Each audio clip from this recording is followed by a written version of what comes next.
Boycott Mustafizur Rahman, no visa for Mustafiz, boycott KKR, no Bangladeshi cricketer in IPL.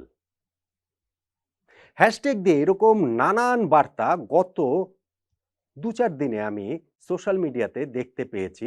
প্রসঙ্গ যখন Mustafiz, KKR, IPL, obviously sports নিয়ে content হয়, আলোচনা হয়, এরকম জায়গাগুলোতেই তার দেখা গেছে প্রবলভাবে।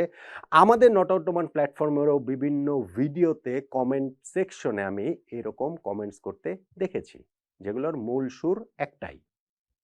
এইবারের আইপিএলের মিনি অকশনে মুস্তাফিজকে যে কিনে নিয়েছে কলকাতা নাইট রাইডার্স, মুস্তাফিজ যেন সেই কেকেআরের হয়ে আইপিএল খেলতে না পারেন, তাকে যেন খেলতে না দেওয়া হয়, এরকম একটা ক্যাম্পেইনই আসলে চলছে।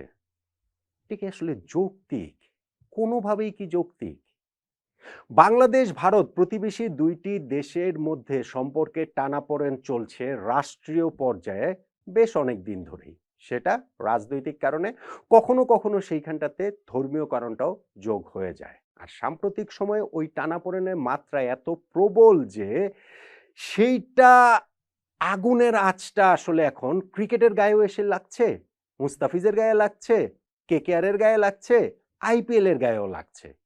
কিন্তু এই স্পোর্টস, এই যে খেলাধুলা, এই যে একজন মুস্তাফিজকে কেকেআর নিয়েছে, এই পর্যায় পর্যন্ত চলে আসাটা কি কোনোভাবেই সমর্থনযোগ্য? আমি প্লিজ আপনাদেরকে অনুরোধ করব যে আমারও একটা বার্তা রয়েছে, সেই বার্তাটা আপনারা একটু শুনুন, বুঝুন, তারপরে আপনারা আপনাদের মতো করেই বিবেচনা করুন। দেখুন, মুস্তাফিজুর রহমানকে এইবারের আইপিএল এর মিনি অকশন থেকে কলকাতা নাইট রাইডার্স কিনে নিয়েছে 9,20,00,000 রুপিতে, বাংলাদেশি মুদ্রায় 12,40,00,000 টাকা। ম্যাচ প্রতি প্রায় 1 কোটি টাকা করে মুস্তাফিজ পাবেন। এই যে মাঝখানে 8 দিন সময়ের জন্য নিউজিল্যান্ডের বিপক্ষে ওয়ানডে সিরিজে তাকে দেশে ফিরিয়ে আনা হবে, সেইটা নিয়েও অনেক আলোচনা হয়েছে। তারপরেও মুস্তাফিজ বাংলাদেশের একমাত্র প্রতিনিধি হিসাবে আইপিএল খেলছেন, বাংলাদেশের হয়ে আইপিএল এর সবচেয়ে বেশি টাকা এবারের নিলামে তিনি পেলেন। এবং মুস্তাফিজ নিজেও নিশ্চিতভাবেই, আইপিএল এর কথা যদি বলি, কলকাতা নাইট রাইডার্স তো তাদেরকে কারাকারি করে কিনে নিয়েছে। প্রথমে দিল্লি ছিল, তারপরে চেন্নাইয়ের সঙ্গে কত কারাকারি করে মুস্তাফিজকে তারা কিনে নিয়েছে। নিশ্চিতভাবেই মুস্তাফিজের উপরে তাদের সেই ট্রাস্টের জায়গাটা রয়েছে। আর মুস্তাফিজ নিজেও ভালো করার ব্যাপারে অবশ্যই উদ্গ্রীব থাকারই কথা। তিনি আইপিএল এর রেগুলার মুখ, তারপরেও এই বছরটা তিনি এত ভালো ফর্মে রয়েছেন, বাংলাদেশের জার্সিতে বলেন কিংবা এখন আইএল টি20 খেলছেন সেইখানেও বলেন। ফলে এই সামনের যে আইপিএলটা তিনি খেলবেন, সেইখানটাতে মুস্তাফিজেরও আসলে খুবই খুবই ভালো করার জন্য তার উদ্গ্রীব থাকার কথা। এই সময়ে এসে যদি এরকম একটা ক্যাম্পেইনের মধ্যে তাকে কিংবা কেকেআরকে পড়ে যেতে হয়, সেটা কি আসলে ভীষণ রকমের আনফরচুনেট না? বলুন তো দেখি। হ্যাঁ, এখন বাংলাদেশ ও ভারত প্রতিবেশী দুইটা রাষ্ট্র, তাদের যে সম্পর্কের টানাপোড়েন সেটাকে অস্বীকার করা যাবে না। রাজনীতির ব্যাপারটা ক্রিকেটের মধ্যে আনা যাবে না, আমি সেটা মনে করি না। মনে করি না কোন সেন্সে, যে দেখেন ভাই, রাজনীতির বাইরে আর কি রয়েছে? রাজনীতির বাইরে কিন্তু কোনো কিছুই নাই। কোনো কিছু নাই মানে কোনো কিছু নাই, কিন্তু সেইটার একটা মাত্রা থাকতে হবে। ধরেন ভারত এবং পাকিস্তানের মধ্যকার সম্পর্কের যে জায়গাটা, সেই রাজনৈতিক সম্পর্কের মাত্রাটা এমন পর্যায়ে পৌঁছেছে যে পাকিস্তানের ক্রিকেটাররা আইপিএল এর নিলামে অংশ নেন না, তাদেরকে থাকতে দেয়া হয় না, ফলে তারা আইপিএল খেলেন না।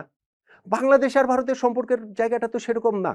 সাম্প্রতিক সময়ে অবশ্যই দুই দেশের মধ্যকার সেই সম্পর্কের ক্ষতিটা হয়েছে, প্রবল মাত্রায় সেই অবনতির জায়গাটা হয়েছে, এবং সেটা পারস্পরিক উস্কানির জায়গাটা থেকে, পারস্পরিক জায়গাটা থেকে যে রেসপন্সিবল মানুষদের ইররেসপন্সিবিলিটির কারণেই তাকে হুমকি ধামকি দিচ্ছে, ওই পার থেকে একই রকম আওয়াজ আসছে, ফলে এই সব কিছু মিলিয়ে সাধারণ মানুষের সম্পর্কটাও আসলে বিষিয়ে উঠেছে। যেই কারণে আমরা দেখতে পাচ্ছি যে ধরেন বাংলাদেশের এই দিক থেকে ভারতীয় হাই কমিশনের এই করব সেই করব এরকম আওয়াজ যেমন মেঠো বক্তৃতাতে আসে, সাধারণ মানুষও যখন সেইটাতে প্রভাবিত হয়, ওই পার থেকেও একই জিনিস হয়। যেই কারণে ওই পারে এখন ওই ভারতের এইখান থেকেও যেমন ভিসা সেন্টার বন্ধ, ওই সাইড থেকেও আমি দেখছিলাম যে দিল্লি, তারপরে আগারতলা, তারপরে শিলিগুড়ি, এইসব জায়গায়ও হচ্ছে কি ভিসা সেন্টার বন্ধ করে রেখেছে।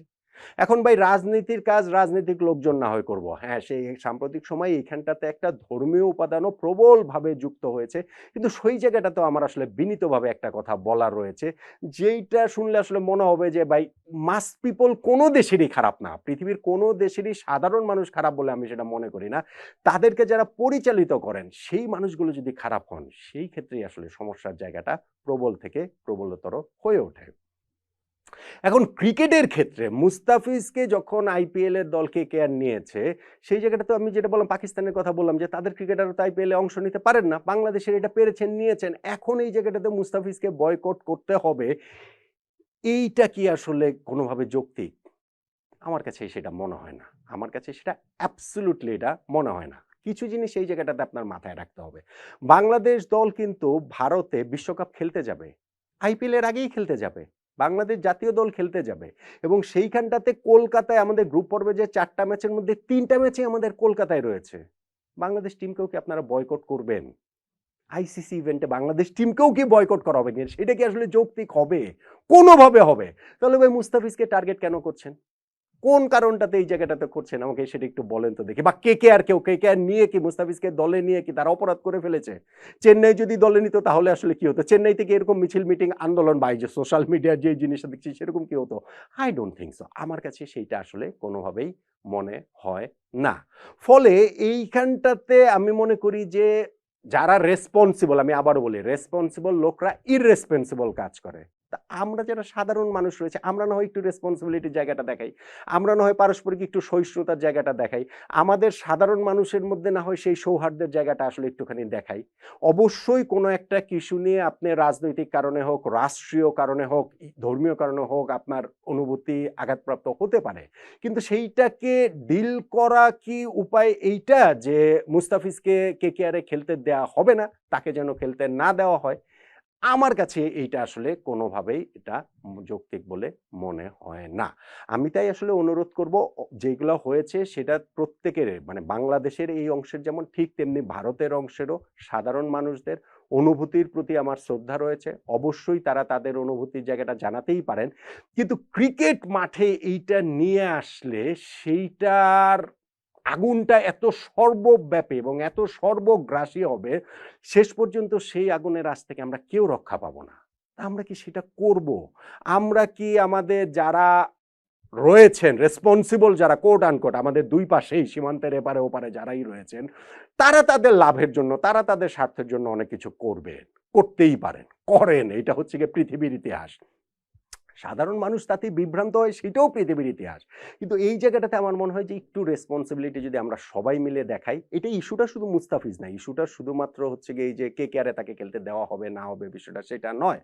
আরো অনেক কিছু এর মাঝখানে অবশ্যই হতে পারে, ঘটতে পারে। কিন্তু আমি মনে করি যে এখনো ঘটনাটা এই পর্যায়ে যায়নি যে মুস্তাফিজকে কেকেআর এর সমর্থকদের বয়কট করতে হবে অথবা মুস্তাফিজকে খেলালে কেকেআর টিমকে বয়কট করতে হবে, সেই রকম একটা জায়গাতে পুরো ঘটনা প্রবাহটা চলে গেছে বলে আমার কাছে মনে হয় না। আমার তাই মনে হয় যে আমাদের প্রত্যেকেরই যদি আমরা একটু ধৈর্য ধরি, একটু সহনশীল হই, একটু সহিষ্ণু হই, একটু আমরা পারস্পরিক সৌহার্দ্যের জায়গাটা থেকে দেখি, সেই ক্ষেত্রে আমাদের এইখানটা থেকে হচ্ছে গিয়ে শেষ পর্যন্ত গিয়ে ওই সবার যে সদিচ্ছাটুকু যদি থাকে, তাহলেই আসলে ভালো কিছু হবে। তা যদি না হয় তাহলে শেষ পর্যন্ত গিয়ে এই ঘৃণার চাষাবাস, এই ঘৃণার চাষাবাদ, এই ঘৃণার চর্চা এই করে শেষ পর্যন্ত গিয়ে আমরা আসলে কোথাও যাব না। ফলে আমি মনে করি মুস্তাফিজকে যে কলকাতা নাইট রাইডার্স নিয়েছে, আমি এখনো এটা বিশ্বাস করতে চাই যে অবশ্যই কেকেআর ফ্যানরা তাকে স্বাগত জানাবে, অবশ্যই তার কাছ থেকে বিগ পারফরম্যান্স আশা করবে।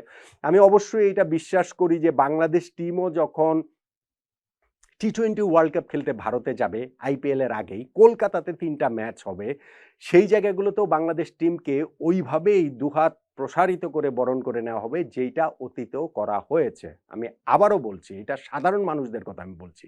আমাদের স্পোর্টস প্ল্যাটফর্ম, আমাদের স্পোর্টিং পয়েন্ট থেকে আমি আসলে বলছি, রাজনীতিবিদদের কাজ করুন।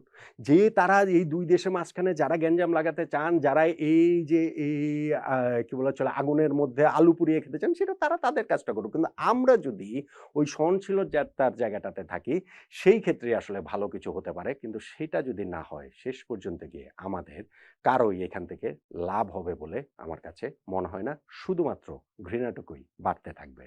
ফলে মুস্তাফিজুর রহমানকে আইপিএলে তিনি খেলবেন, কেকেআর এর জার্সিতে খেলবেন, খুব ভালো খেলবেন, এইরকম একটা প্রত্যাশার জায়গায় সীমান্তের ওপার এপার সব জায়গা থেকে একই রকমভাবে হওয়া উচিত বলে আমি অন্তত মনে করি, আমি অন্তত বিশ্বাস করি বেশিরভাগ মানুষের এখনো শুভবোধ আছে বলেই আমার সেই আস্থার জায়গাটা আপনার, আপনাদের, আমাদের সবার উপরে রয়েছে।